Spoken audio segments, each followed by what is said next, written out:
就煞来高雄，看到高雄国立中山大学顶礼拜月底半暝啊，汹汹一阵台湾高山啊走入去学校，伫咧出业典礼布棚顶面爬上爬落，升堂会场。事后学校甲监视器电杆的画面铺咧人面前，引起一寡学生闹话。有人讲原来高山啊就是因的前辈，嘛有人讲亲像高山啊大闹水钱江，台湾高山啊大闹出业典礼会场，或者是出业学生有一届无共的体验。一透早，伫咧大学的校园内，一阵狗仔无人请家己来，甲算算的拢总有10外只。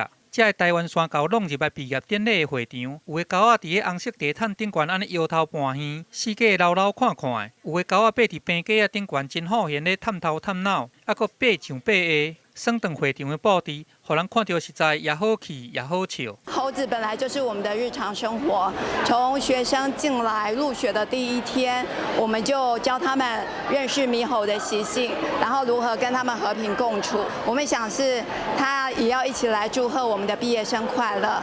较早有高齐天、孙悟空大闹天宫，若即摆有台湾山狗大闹毕业典礼的会场。这个代志就发生伫咧31迄天的透早5点外，国立中山大学的校园内，因为过转工要办毕业典礼啊，所以校园的人真正重视。调监视器来看，才知影原来这是高山来创治。我们觉得真的是非常欢乐的影片，所以我们就很快速的剪辑，然后放在我们的学校的粉丝页，也放在毕业生入场的播放的影片里面啊。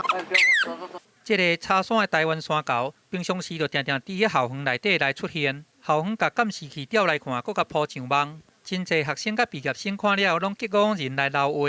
有人讲，祝学长学姊毕业了后会当去花果山；，搁有人讲，祝福这个狗仔会当平庭万里。若台湾山狗大闹毕业典礼会场，嘛，互应届的毕业生加一个特别的回忆。记者综合报道。